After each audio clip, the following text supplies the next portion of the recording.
Oke, Assalamualaikum warahmatullahi wabarakatuh. Selamat siang Mas Ronald. Perkenalkan, nama saya Muhammad Raka Pandia Baswara, NIM 2022 04 1138. Pada hari ini saya akan mempresentasikan proposal penelitian saya yang berjudul Rute Persuasi Pesan Dakwah Digital, yaitu Analysis Elaboration Likelihood Model atau ILM pada pengikut Gen Z di Instagram Felix Xiao dan Hanan Ataki. Nah, di sini kalau kita lihat dari latar belakang yang saya tulis, yaitu menurut saya media sosial itu udah menjadi salah satu media komunikasi yang paling banyak digunakan masyarakat sekarang, tapi terutama oleh Gen Z. Nah, tidak hanya digunakan untuk hiburan saja, media sosial itu dimanfaatkan juga sebagai sarana edukasi dan juga sarana penyebaran pesan keagamaan. Nah, Instagram ini menjadi salah satu platform yang paling banyak digunakan oleh Gen Z. Sehingga banyak pendakwah juga mulai memanfaatkan platform ini sebagai media dakwah digital mereka. Nah, dua pendakwah yang memiliki jumlah pengikut yang menurut saya besar di Instagram itu adalah Felix Xiao dan Hanan Ataki. Nah, walaupun sama-sama berdakwah melalui Instagram, keduanya itu memiliki gaya komunikasi yang berbeda. Felix Xiao itu lebih sering menggunakan argumentasi yang logis, analitis, serta disertai dalil. Sebaliknya, Hanan Ataki itu lebih banyak menggunakan pendekatan emosional, yaitu storytelling dan bahasa-bahasa yang dekat dengan anak muda aja. Nah, perbedaan inilah yang membuat saya tertarik nih meneliti bagaimana pengikut Gen Z itu memproses pesan-pesan dakwah tersebut menggunakan teori LLM atau Elaboration Likelihood Model. Nah, berdasarkan dari latar belakang tersebut, penelitian saya memiliki 3 rumusan masalah, yaitu pertama, rute persuasi apa yang dominan pada pengikut akun Instagram Felix Xiao. Yang kedua itu rute persuasi apa yang dominan pada pengikut akun Instagram Hanan Ataki. Dan ketiga, apakah terdapat perbedaan rute persuasi antara kedua akun tersebut. Nah, tujuan penelitiannya ini tentunya juga selaras dengan rumusan masalah, yaitu pertama, menganalisis rute persuasi yang dominan pada pengikutnya Felix Xiao.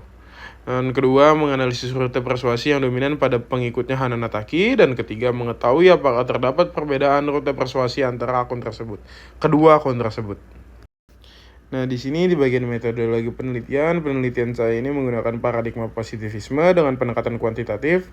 Metode yang digunakan adalah survei melalui penyebaran kuesioner kepada responden, yaitu followers akun Instagram tersebut.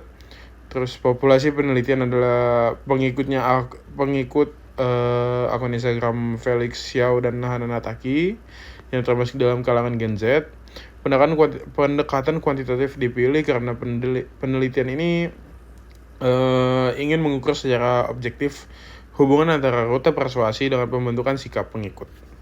Oke, di sini ada jenis penelitian dan sampel. Ya, penelitian saya menggunakan penelitian kuantitatif dengan metode survei.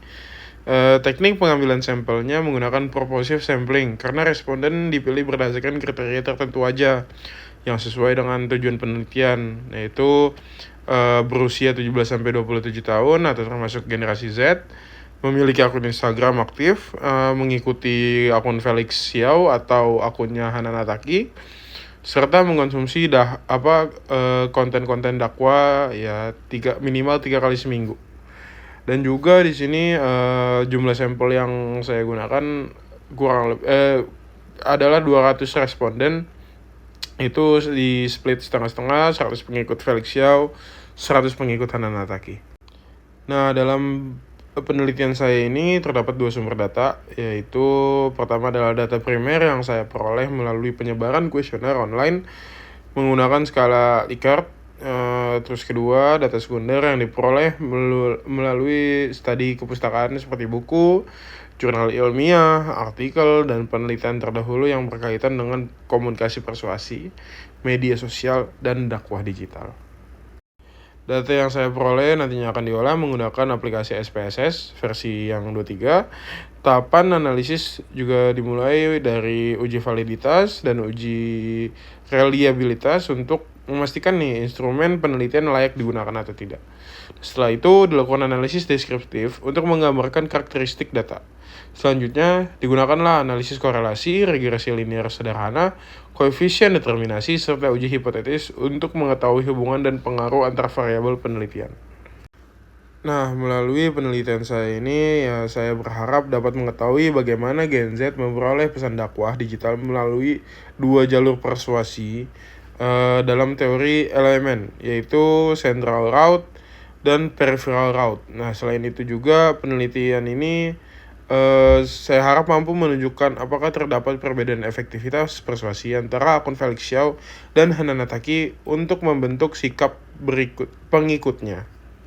Nah, kalau berdasarkan teori elemen, saya memprediksikan bahwa pengikut akun Felix Xiao akan lebih banyak menggunakan central route karena kontennya lebih menekankan argumentasi yang logis, dalil, dan serta pembahasan yang mendalam. Sedangkan pengikut Hananataki itu diperkirakan lebih dominan menggunakan peripheral route karena penyampaian pesannya itu lebih mengandalkan pendekatan yang emosional, storytelling, dan gaya bahasa yang santai. Dan juga visual yang menarik. Namun demikian, prediksi ini masih akan dibuktikan melalui hasil pengolahan data penelitian. Output yang saya harapkan dari penelitian ini terdiri dari 4 hal ini, yaitu pertama, dapat menghasilkan artikel ilmiah yang dapat dipublikasikan pada jurnal atau proceeding di bidang komunikasi. Kedua, menghasilkan data empiris mengenai pola persuasi Gen Z terhadap konten dakwah digital. Ketiga, memberikan rekomendasi strategi komunikasi dakwah digital yang lebih efektif sesuai karakteristik audiens muda. Dan keempat, menjadi referensi akademik bagi penelitian selanjutnya yang membahas komunikasi persuasi, media sosial maupun dakwah digital. Demikian Mas Ronald, presentasi proposal penelitian yang saya sampaikan. Saya berharap penelitian ini dapat memberikan kontribusi bagi pengembangan ilmu komunikasi dan juga khususnya dalam kajian komunikasi persuasi dan dakwah digital di media sosial. Terima kasih atas perhatiannya Mas Ronald dan selamat siang. Wassalamualaikum warahmatullahi wabarakatuh.